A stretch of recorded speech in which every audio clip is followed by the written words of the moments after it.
At tayo nga'y nagbabalik na sa ating katuwa. Sa umpisa pa ngayon, makikita nga natin dito na si Don Prix ay gulat na dahil nga nakita niya itong si Jing na bumabangon. Kung napanood natin ang mga nakaraan ay maaalala natin na inatake nga ni Don Prix itong si Jing at talagang bumaon nga siya sa kinaliliman ng mga bato. Gawa nga ng isang napakalakas na atake at paghampas na itong abilidad ni Don Prix.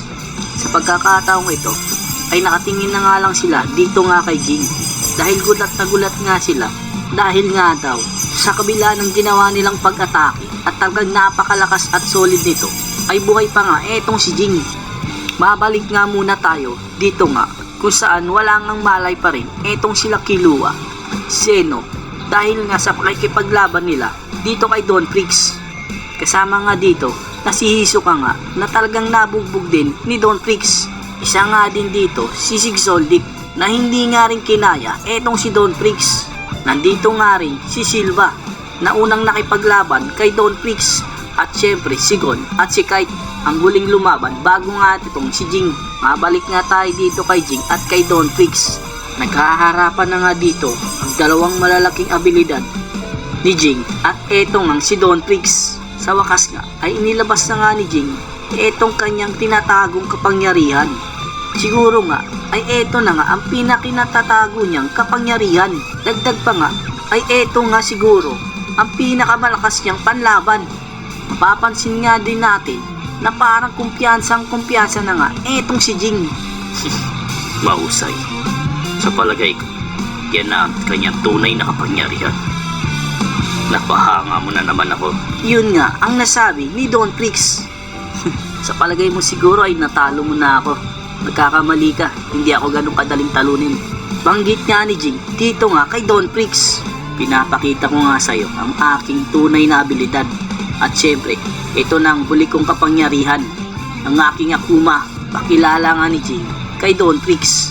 Kahit anong gawin mo at kahit ano pang ilabas mo dyan, hindi ka pa rin mananalo sa akin.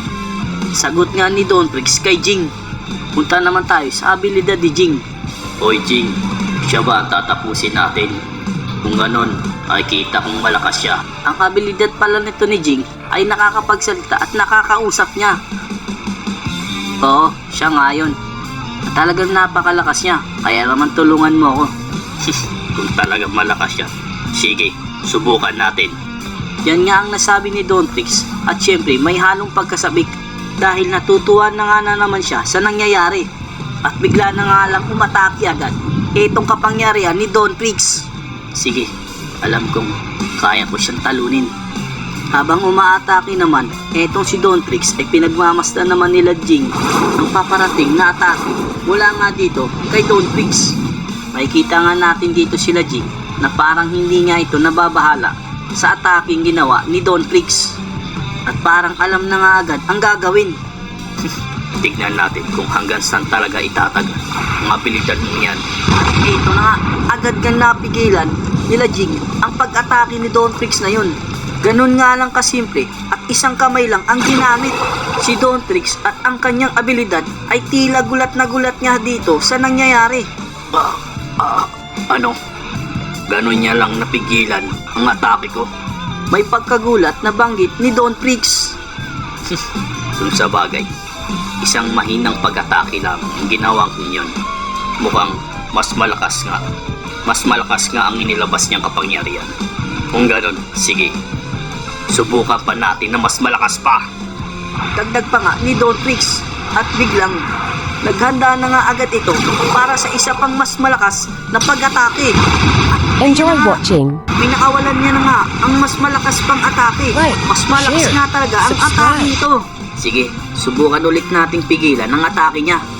At parang mas malakas nga ito. Tingnan natin kung makakaya mo yan. Ito pa! Banggit nga ni Don Prix at sabay nga papalapit na ito kila Jing.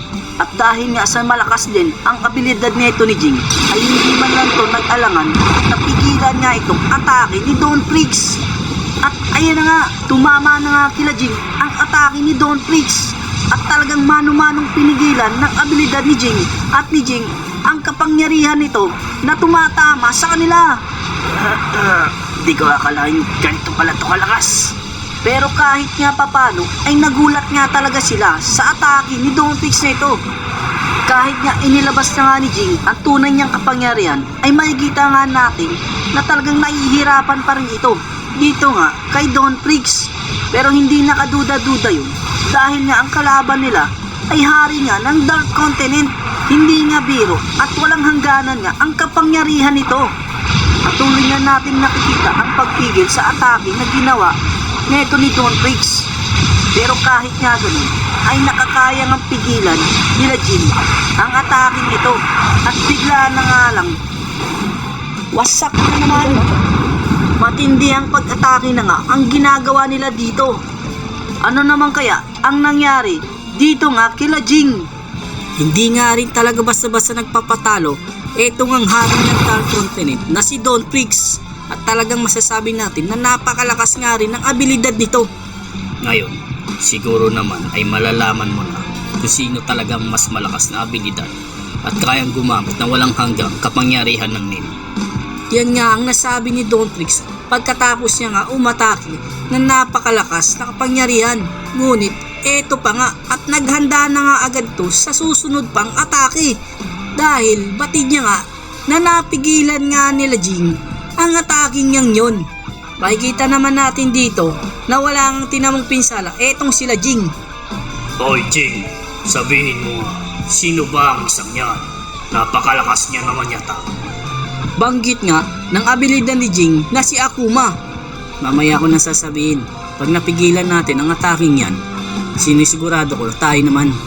Banggit nga ni Jing patungkol nga dito sa panibagong atake na gagawin ni Don Fix. Ngayon, sinisigurado ko ang inyong katapusan. At eto na nga, isang panibagong napakalakas na pag-atake neto ni Don Fix. At mas mukhang malakas ito kaysa una at pangalawang atake na ginawa niya. At agad namang pumesto at naghanda etong sila Jing. Ngunit paano nga ba nila pipigilan ito? Hoy Jing, kagaya ng sinabi mo, sa oras na mapigilan natin ito, sinisigurado ko tayo naman. Banggit nga dito ng abilidad ni Jing. Dito na nga ulit tayo na makikita natin napapalapit na nga itong atake ni Don Fix dito kung nasaan sila Jing. Balik naman tayo dito nga kila Jing. Mukhang kailangan natin ibuhos ang lahat para makaligtas dito. Alam ko yun, hindi mo na kailangang sabihin pa. Sinuntok na lang ito at agad naman itong sumabog. Ngunit, ano ito? Hindi maaari. Ito ay isang aura na kapag sumabog ay walang matitira. Naloko na, Jin! At bigla na nga lang, isang malakas na pagsabog ang naganap. Talagang ramdam na ramdam ang pagsabog at yumayanig pa sa ibang bahagi ng lugar ng Dark Continent. Ano na kaya ang nangyari kila Jing at sa kanyang abilidad at lalong lalo na kila Gon, Killua, Kite, Hisoka, Zeno, Silva at si Sig Soldic. Ngunit teka, sino naman itong misteryosong lalaki na bigla na lang dumating sa gitna ng paglalaban nila Jing at Don? At parang tila ba pinagmamasdan niya ang buong paligid at pagsabog ng lugar. Ano na kaya ang nangyari sa kanilang lahat? Tuluyan na bang natalo si Jing? Mapunta naman tayo sa ibang bahagi ng lugar dito pa rin sa loob ng Dark Continent. Dito nga ay makikita natin na si Rockrolo. Kung maaalala natin sa mga nauna pang episode ay nauna nga pumunta si Rockrolo kasama nga si Illumi, si Pariston at ang kanilang leader na walang iba na anak ni dating Chairman Netero na si Beyond Netero. Hanggang ngayon ay hindi pa nga rin alam kung ano ba talaga ang binabalak nito o ano talaga ang plano niya dito sa loob ng Dark Continent. Kung ipapalagay nga lang ay alam naman natin na hindi na talaga ito gagawa ng mabuti. Ang malaking katanungan nga lang ay kung ano ba talaga ang habol niya dito sa Dark Continent. Si Pariston naman ay nagagalak pa nga ito sa nangyayari. Abangan pa natin ang mga susunod pang mangyayari sa mga susunod na episode. Maraming salamat sa patuloy na suporta nyo. Sana ay maabangan nyo pa rin po ang mga susunod nating episode. Sa ngayon ay yun lamang mga boss. Salamat sa panonood. At sana ay mahintay nyo pa ang susunod.